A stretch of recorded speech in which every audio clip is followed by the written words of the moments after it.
दोस्तों को नमस्कार। दी रियल सिविल सॉल्यूशन चैनल पर आपका स्वागत है। आज हम आपको बताएंगे कि क्यूब टेस्ट करने के लिए हमें क्यूब भरने का जो प्रोसेस है वो किस तरीके से करना चाहिए और ग्रेड ऑफ कंक्रीट का जो टेस्टिंग है वो किस हिसाब से करनी चाहिए और भरने का तरीका क्या है। According to concrete design IS 456 और 516 के तहत ये टेस्ट किया जाता है।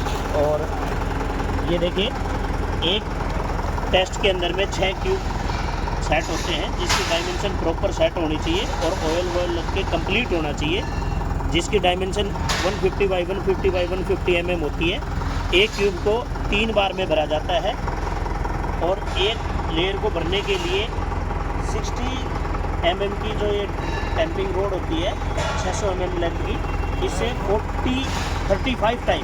35 टाइम इसको स्ट्रोक लगा के भरा जाता है। जैसे ये मैसन भर रहा है और इसको 3 लेयर में भरा जाता है, 50 mm, 100 mm, 150 mm। अब ये 100 mm का क्यूब है, इसको ये मिस्त्री इसके अंदर में भरेंगे तो ये 150 का हो जाएगा। सेकंड लेयर को पूरा करते थर्ड लेयर के अंदर में ये कंप्लीट फिनिशिंग हो जाएगा।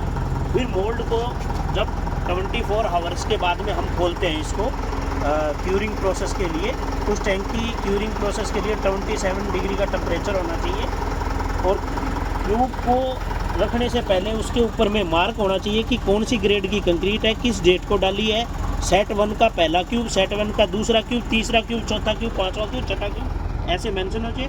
और जिस कॉलम के अंदर में यह डला है उस कॉलम का और ब्लॉक का नाम होना चाहिए। जैसे कॉलम नंबर और ब्लॉक ए 25 नंबर कॉलम है, ये इसके अंदर में यूज हुआ। अगर एक से ज़्यादा कई जगह डल रहा है तो उसका हमें रजिस्टर भी बना लेना चाहिए।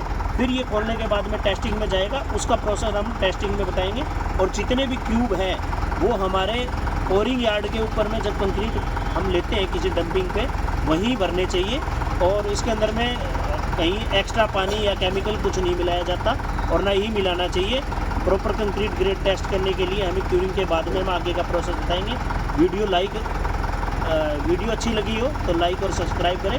धन्यवाद।